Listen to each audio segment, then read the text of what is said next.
Alors Nao, qu'est-ce que tu fais dans la vie? Je travaille à la SEPAC avec Sébastien Didier. Bah alors Sébastien, qu'est-ce qu'il fait avec vous?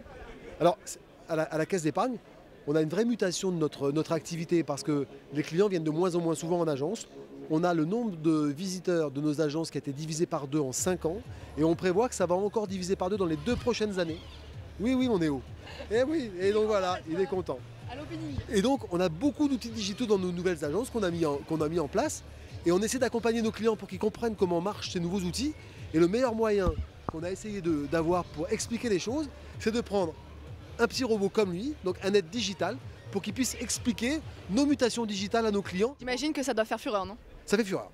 Et ce qui est marrant, c'est que ça attire évidemment les petits, parce que les jeunes enfants qui accompagnent leurs parents pour un entretien de conseil sur un crédit, quand ils voient ça, ils se disent c'est super, la CEPAC, elle a... Hein, c'est vrai que c'est super, oui.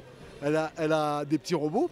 Et c'est marrant parce que nos plus anciens, ceux qui sont le plus loin du digital, mais finalement ça les rassure de voir quelque chose de digital à forme humaine qui essaie de leur expliquer les choses. Et pour l'instant, cette semaine de test qu'on est en train de vivre, ça ressemble à un succès.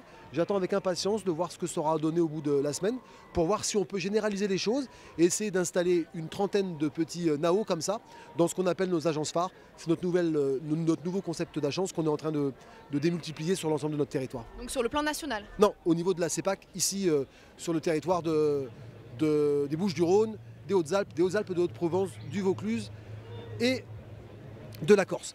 On est aussi depuis très peu très présent dans les DOM parce qu'on a acheté, une petite parenthèse, 3 banques à La Réunion, aux Antilles et à Saint-Pierre-et-Miquelon. Alors le premier Nao, il a vu le jour il y a 10 ans, c'est ça? Vous avez raison, c'est un super lien par rapport à la French Tech. Le premier Nao, il a été créé il y a 15 ans par une boîte française. Il a été commercialisé il y a 10 ans et on n'a pas été capable de l'accompagner parce qu'on n'avait pas les structures pour l'accompagner. Cette boîte, elle a été rachetée par des Japonais et Nao, il est déjà dans des agences bancaires au Japon, utilisé au quotidien. Je pense qu'aujourd'hui, avec les structures qu'on a pour accompagner le digital, l'innovation et les startups, on n'aurait plus à revivre ça et on aurait été capable de garder cette très belle structure de l'époque ici en France parce qu'avec la French Tech, par exemple, on avait les outils pour pouvoir accompagner le développement de cette belle success story. Alors j'imagine que ce petit robot, il a plein d'autres fonctionnalités.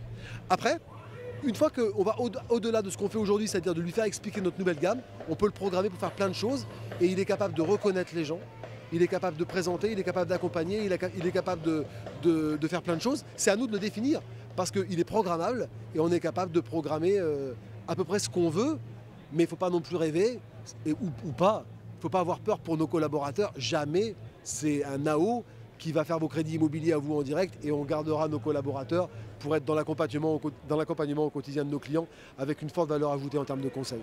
Super. Merci beaucoup. Salut Nao. Au revoir Manon, ravie d'avoir fait ta connaissance. Ravi d'avoir fait ta connaissance aussi Nao, à bientôt.